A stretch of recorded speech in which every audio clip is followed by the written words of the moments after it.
Welcome to another Founder Wisdom Pod Sales Edition with Alexander Shartsis. Alexander is founder and CEO at silverwood.ai. You can go check their website. It's pretty neat. He's advising founders and execs on GTM technical ones. He has a preference for that. He's in Oakland. And today we're going to talk about sales, startup, marketing, go-to-market, okay, GTM, and pricing strategy. Pricing is one of my favorite topics. Alex and I share a lot in common. Cool guy altogether. Excited to get into that one. This one's presented to you by podbuyer.com. If you want to start your own podcast, scale it, and monetize the unconventional way, you can go to podbuyer.com.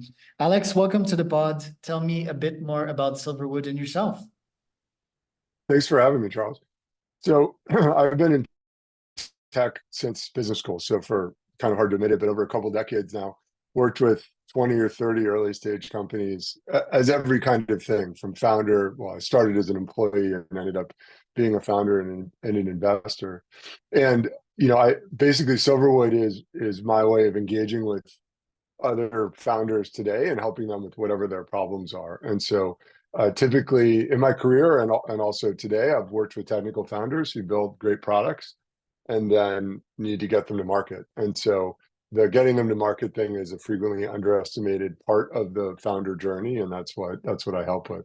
I think it's relevant to mention I've done a bunch of, like, I wouldn't say weird, but definitely random stuff. I ran corporate development for a big public company, bought 4 startups in 6 months, so I know a bunch about the exit side of it. I've been part of acquisitions and I've been with companies that went public, so I understand kind of the whole life cycle. And I've started and been at the start of a bunch of companies, so I know what it's like at the beginning. And I think that's the experience I bring when I work with founders. I have a startup idea I need to pitch you. It's basically a service exchange platform. So it's like, let's say I do cold outreach for you and you would do fundraising GTM for me. Let's say it that way. And we would both pay $30 to be subscribed to that service exchange platform on a monthly basis. Do you think that would get product market fit? Do you think it would be sort of easy to build a back end of that? Yeah, I think with any startup idea, you always have to start from the customer, and that's true even once you've launched. And so, I mean, you're obviously in that space, right? So you talk to these people every day. You talk to, dozens of CEOs a week. So if you're hearing those needs, then there's probably a need for it. I've found that, I mean, even the old joke used to be there are only 2 hard problems in computer science: time zones and artificial intelligence. And we seem to have solved the artificial intelligence problem. So, I mean, I think that any backend can be built. The question is there a business model for it? I really like services right now. I mean, I think partly because I started a services company, but by background, my parents were lawyers. They started a law firm that was quite successful when they were in their late 20s. And I always kind of looked down on that. I was like, oh, I mean, anybody can charge $500 an hour and make a business out of it, right? Where's the challenge in that, right? Building a back end, like you said, is, that's the hard part. But now I've come to realize that these marketplaces for services and services in general are just really good businesses. And there's a reason why there are tens of thousands of successful law firms out there and not that many successful software companies. So yeah, I mean, a long way of saying, I think it's an interesting idea. It depends on what the market is for. Like, is there demand for that? And are people willing to barter, or would they rather exchange cash? Right? Which I think is a minor product question. Right, because there could be some of that also, like cash exchange eventually. The cool thing with service exchange is like you believe in my stuff and I believe in yours. So like if we both believe in each other's growth tactics, we can exchange. You're good at this, I'm good at that. And we don't have to pay. That's also a cool part. But the trust is there way more, especially let's say if I deliver on my end and you don't, you're going to be forced to want to deliver something, which could also be a problem. I admit, I relent. When it comes to, this idea, I just like outreach at scale to service-based people in the marketing field at first, maybe a bit of IT, marketing and IT would be like the 2 niches. And yeah, I'd see if they would be willing to buy the low ticket. now the platform size of it, I think it's quite easy. It would be like literally a Google Sheet could be. Could start, so like the name of the person and what they're interested in, their LinkedIn profile and all that. And you could trade, there would be categories. I could build a web page, I think, and yeah, people could check it out. So gonna see if I can materialize that one. Now I want to talk about your background before throwing you random business ideas. You've started your first company, I believe it was around 2010, or have you started before that? Yeah, first company was 2010. There was a brief moment before I got my first job at a tech startup where I had started a company and then didn't pursue it. I was exploring the idea, just being thoughtful about whether there's a market for it. And by the time I figured out there probably wasn't, I had a job offer and I took the job. I think in 2010, I started a company called Small Nest. It was a couple guys from TripIt and I had this idea that new mothers needed to track their baby's health. Um, we had a baby right around then, and we were handed a piece of paper by the nurse, and said, "Hey, track the feedings and all these other things." And I was just like, "Are you kidding? Like it's 2010. I'm not going to do this on paper." And there was a place where we were supposed to total it up, how many minutes a day. And I was like, "Yeah, this is a mobile app." And so three of us got together, Ryan Sims, Rich Park, and myself, and built this app. And Ryan had a baby and developed it, and Rich didn't have a baby yet, and actually Ryan designed it, Rich built it, and then we went out to market with it. It was a great experience. I think there were a bunch of learnings there. One of them was that you can have a great product and you can not achieve business success. So at the time, Apple wouldn't let you charge subscriptions, and so your subscription was only a month, and you had to renew it every month. Like somebody had to tap a button every month to renew it. And so, we did a pricing test, and people were willing to pay infinity, but pretty much whatever we wanted to charge to have access to more features around their baby's health. And it didn't actually even matter what those features were, like 10 or 15% would just pay anyway. Um, but there was no way the math just didn't work. Like the acquisition cost, you could never make that work without an ongoing subscription. And so we tried, I think knowing what I know now, I would try more, but we tried what we thought was everything. We had three hypotheses going in, and only one of them turned out to be true. One of my favorites was, one of the other ones was that we thought it would be a fairly viral app, that you would share it, the mom would share it with, dad and maybe grandparents and maybe other moms. And turns out she shared it with like 0.1 people. Like nobody shared it. And the dad, if he used it, just used another, he picked up the iPad or the phone and did the tracking there. He didn't create his own account. But it was a great experience. And I think it proved to me that I think one of the biggest challenges entrepreneurs have, especially first time ones, is just start it. It's really easy to start a company right now with Stripe Atlas and everything else that's out there, but it's very hard to actually start a business. And so I think it showed me that, hey, I can do this. And my partners were really like amazing people and really good at what they did. And so we came out with a product that was, featured in 20 iTunes stores around the world, was, top 10 or top 20 in 15 or 20 of those stores. So it was a good run. Interesting. And yeah, sometimes I reflect on my first startup as well. And I'm like, what if I knew the stuff that I knew today with outreach, right? Like, and I could outreach to retail and have my supplement in many stores. What if I could reach out to these influencers that could talk about my supplement? What if I could talk about uh, talk to people on a podcast and have them spread my product out there? So the question is, how could I accelerate my learnings and my thinkings to what I am up to this day, and is that even a possible thing? Like if you would consult that younger self that was hustling for that startup and consult your brain today of what you know and what you've learned, how could you get to your current state today faster or immediately back then? Was that even possible? Yeah, this may sound like a self-serving answer, but I think one of the most important things that I missed out on the first time around that I got the second time around was a coach. So I had an advisor or a coach who had done it before. And I think the second time around, I was, Perfect Price was an AI pricing startup back in 2014. I spent 4 years making all the mistakes, like every single mistake. And from cap table to go to market to product to, all the mistakes. And I think once I finally got a coach, I started making a lot fewer mistakes. And I mean, not that I didn't learn from those mistakes also, but to me, I think a coach is different, or an advisor is different than an investor. Like I had lots of investors giving me advice. Some of them were extremely successful, multi-exit founders with incredible backgrounds and incredible, just really great people. But it wasn't the same as somebody, you sit down with every week or every 2 weeks, who knows what's going on and can kind of guide you. So yeah, I mean, I think I wish I could go back as myself and be my earlier self's coach. Because that, I think, even with that business, like there are things I would absolutely do differently. Um, but the other thing to remember is that you always did your best, right? So in terms of your own experience, right, at the time you did what you thought, like by definition, you did your best.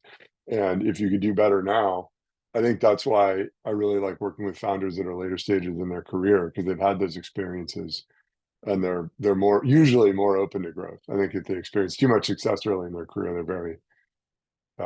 very stubborn. But if they're, they had the experiences, they're really good at one thing.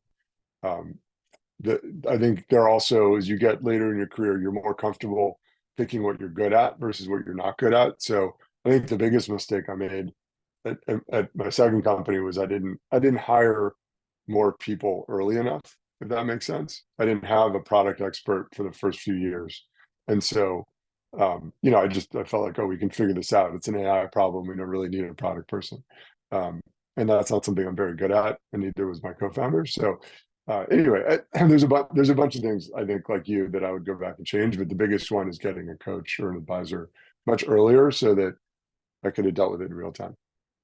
Think a lot of it too, like for example, me back in my supplement days, I don't think Apollo existed, for example, and Apollo is like drastically simplifying cold email and putting everything under one roof, adding tons of value. And I think technology most of the time is a game changer. I was fueling on Facebook ads back then, cool technology, but yeah, some days in the green, some days in the red. With cold email, with Apollo straight up didn't exist, so sometimes, or at least in my opinion, it's to ask the question like, what technology is available to achieve what I want, and sometimes even possibly building these tech stack to fuel your startups. Most of the time, the big advancements in my startups, they've been created by just stacking up technology together. For example, nowadays there's ChatGPT, right?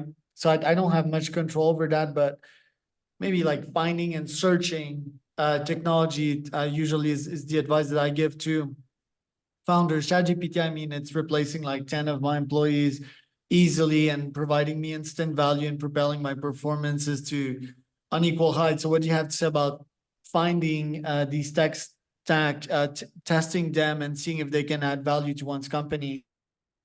Yeah, I mean, so I agree completely. I think, back then there was no Apollo. We used Lemlist. It kills me that I didn't have that idea because I was sending cold emails, and it's like, and I used all these hacks. Like I used text expander on the Mac that would basically drop in snippets so you could, with 2 or 3 keystrokes, write a whole email. I mean, I did all of those things and didn't think like, oh, I could, I did have the thought, but it was like, oh, well, there's all these terms of service that you buy. Like it felt risky. And then you see people do it. You see Apollo, right, which seemed to have solved the problem, and then Lemlist comes along. So, there's probably a dozen others that I haven't heard of. So, absolutely, finding the technologies that solve your problem is really important. I think if you're a software or technology entrepreneur, finding a problem that you don't find software for, and that doesn't mean that it doesn't exist, right? They may not be very good at marketing it, but if you look really hard to solve a problem and you can't find a solution for it, that might be a good area to build software for. Um, so yeah, Right. wish we had built Apollo 10 years ago. That would have been There you that would have go. been great. And I think like nowadays it's not necessarily yet about like building these tech stacks, but mostly like assembling everything together in a no code fashion. So maybe have basic knowledge in Zapier and piece everything together and create systems that are mostly automated. And yeah, email is definitely still a very valid channel. Everyone uses email. I want to talk about Perfect Price. You started that startup in 2013, very cool niche, which is pricing. I constantly say to people that pricing is one of the lowest hanging fruit in terms of hacks to get more revenue, get higher profits, margins, and so forth. I'm not sure why people don't take advantage of that. Maybe it's their trauma with money, whatever. My philosophy nowadays, for example, with top leads, right? And I do like coaching or done for you cold email. Right now it's $2,000 for coaching and $3,000 for done for you. And my philosophy is to increase these prices by $500 a month.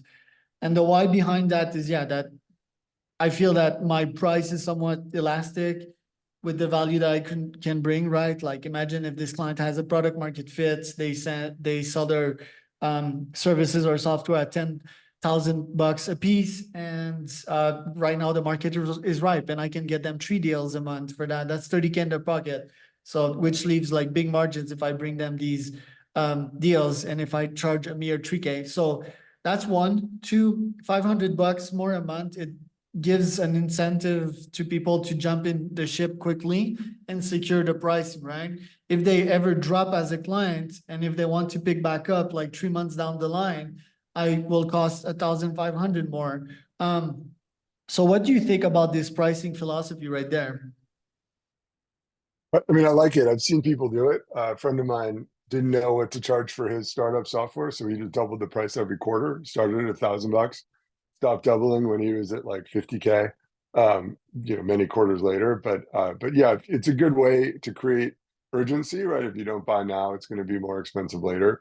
Um, I always split pricing into current customers and new customers, right? So current customers, you might not raise the price on, or you might, it depends. I think people frequently put a lot of assumptions in there, like your current customers, there is some expectation or a unspoken social contract that you don't raise the price on them necessarily. Yet they're the ones who are familiar with your product, they're getting value out of it. So if you're going to raise the price on anybody, as Amazon Prime and Netflix have shown many times, you can raise the price on your existing customers and they won't go away because they understand the value, whereas the new ones are trickier, I think, because they either, in their case, like churned out at some point, or because they couldn't afford it, or didn't like the product. But I think that pricing, I couldn't agree with you more. Pricing is one of the most important things, and I think a lot of startup founders and service providers underprice themselves. That is if you were worried about, is my pricing right? It's far more likely that it's too low than it's too high, because people undervalue, or they think about their costs as opposed to the customer's perspective, which you nailed, right? You made $30,000 this month on the leads that I got you, right? What is that worth to you? It's probably worth $20,000. Like if you really think about it, there's some point at which it's a bit absurd. But one of my favorite pricing tools is to ask the 3 questions in a pricing survey, which are: what do you think is a reasonable price for the service? What do you think is a price that's so low you wouldn't take me seriously? Right? If you showed up and said, "Hey, I'll get you 3 leads a month and it costs $5," people would be like, "No, no, I'm not even going to give you the $5 to try it because I just don't think you can do it." Right? Like you have no credibility. Somebody else pitched me that for 10 grand. Like there's no way. Right? And then the third question is, what's the most what's the most what's so much that you'd think I was crazy and wouldn't buy it? And usually that's your price. Usually the actual price I always thought people would say $1 billion or like some absurd number, but the number they come up with is usually their threshold price, like the most they would actually pay for it. And so anyway, I mean, I think it's a good method to get there, right? Because you just gradually raise the price, and at some point your close rate goes down a bunch, and you're like, oh, this isn't working anymore, and you just stay there, or you drop back to the last price point. It's interesting because the other day I got pitched by this digital nomad tax woman. At first, like her image, I don't know, like she didn't look that much professional. I thought like, is she like a spiritual EPDP? That was like the first impression I got of her branding. Then I checked her LinkedIn and it was like, oh damn, she's for real. She's like, I mean, she's professional. She had like a career in consulting, so she did big corporate back in days and so forth. And then I had a meeting with her. And she pitched me, I think, like for one call, it was $4,000. of 1 hour, right? The consultation call is like, fuck, well, I'll pay like 4K for one call. Maybe should have included like some outcomes out of that, right? Like maybe like, look, this call will get you there and I'll get you unlimited email support that could be like literally 15 minutes more from her end to get me from point A to point B.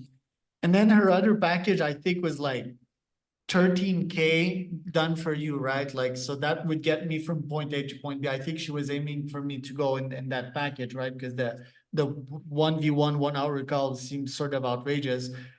And that brought various questions in me. First, I'm like, why don't I start a business in that? You know, like if starting Right, that, yeah. I can do it probably better. I can probably have GPT, although her background was real interesting because she had Mexican citizenship, Switzerland one. She had a bunch, you know, so it was quite interesting. And then I was like, okay, I'm selling my services at this price point, so why am I bitching about someone else? You know, that was the second thing. But the third insight was I think she didn't pitch herself right in that direction. But I found it really cool, right? It's like $4,000 an hour. Me right now, I'm probably aiming for 5 to 10K an hour. Um, but yeah, like I'm always interested. Then, like last thing I'll say on that topic, because I also think it's interesting. I had someone come on my podcast.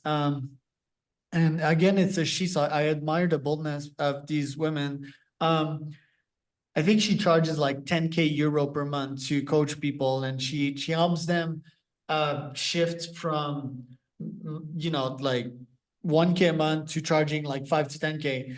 So I admired the cojones behind that one, but I thought that was a bit too spiritual and woo woo and mindset oriented, because I don't think price is just like a mindset, right? I have the balls too, but I've certainly observed that raising my prices in the last few years, well, now it takes longer for people to give me a yes, and I get more no's, right? So my closing rate is declining as a result, especially in the state of the economy and who I'm targeting right now, mostly tech clients. So basically my advice there is like, yes, have the balls to increase your prices, but also be scientific about it. Because let's say I would go from 3K a month to 10K a month tomorrow, I would expect my closing rate from stats and science, right, to go from my current 20% to probably like 5 to 7. So it would work, but I would lose a bunch of cash flow in the process, and that would be like greatly detrimental for a business, right? So what do you have to say on these interactions with the realm of pricing? Yeah, I mean, doing the math in my head, I don't know if you'd be worse off because you'd have a quarter to a third of the clients, but getting paid 3 times more per client. You'd, from a cash standpoint, be in the same spot with 2/3 fewer people to manage. So there, I think that I agree with you. I mean, it has to be. I mean, it's better if it's science based. I think there are a bunch of variables that people forget about, right?